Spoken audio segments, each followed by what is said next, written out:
Bonjour à tous et bienvenue dans ce nouveau tuto dans lequel je vais vous montrer comment créer un menu déroulant dynamique.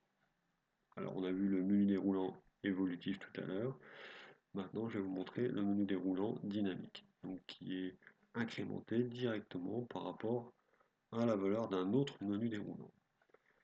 Alors on avait notre menu déroulant ici avec nos vendeurs,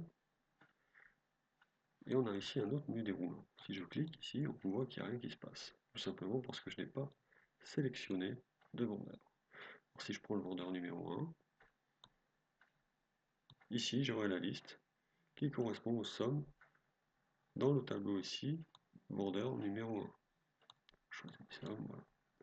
Si je prends vendeur numéro 3, j'aurai la liste des sommes qui sont dans le tableau vendeur numéro 3.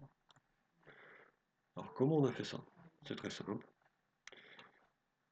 Grâce à la fonction indirecte. On a ici notre liste de vendeurs. Donc là, j'ai créé un vendeur numéro 5 pour vous montrer.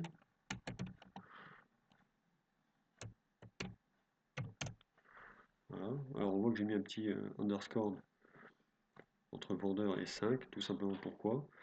C'est parce que quand je vais utiliser ici la fonction définir un nom, il faudra, on ne peut pas mettre d'espace entre les différents termes, il faut obligatoirement mettre des underscores.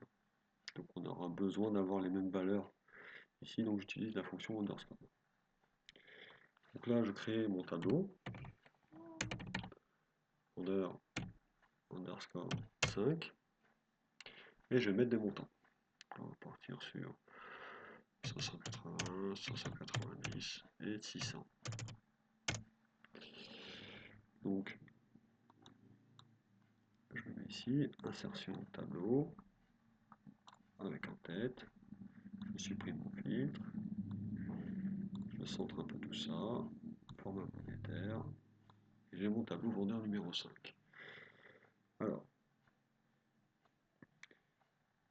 ici maintenant, je vais lui donner un nom à cette liste, donc définir un nom, vendeur numéro 5, et je valide.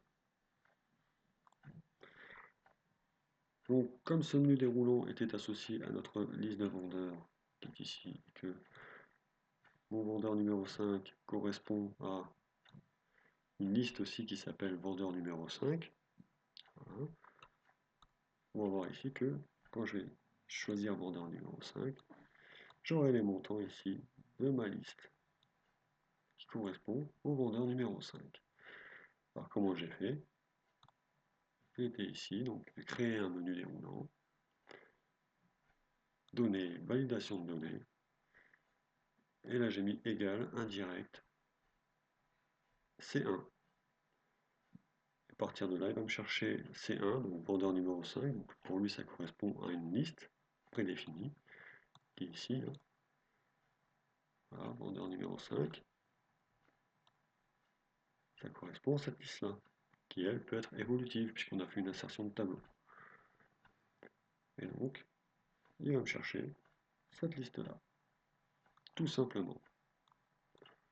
Ensuite, je peux masquer mon travail. Alors, bien sûr, je vais pas masquer celui-là. Voilà. Il ne me reste plus que mes menus avec mes vendeurs et mes prix. Vous pouvez faire évoluer ça de toutes les manières possibles. Donc ce tuto est maintenant terminé. Je vous remercie de l'avoir suivi et je vous dis à bientôt.